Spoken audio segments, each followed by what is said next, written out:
I ran into this last week. Here's what fixed it for me. If you're looking to enable biometric login on your Telstra 2026 device, follow these simple steps. Step 1. Access Settings. Open the Settings app on your Telstra 2026 device. This is where you can manage all your device configurations.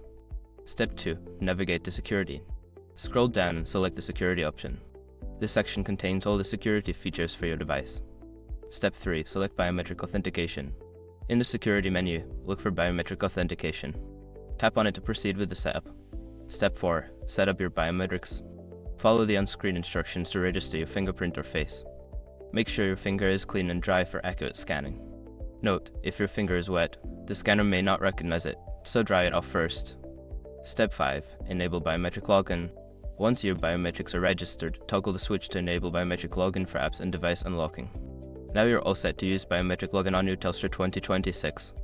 If you have any questions, feel free to ask.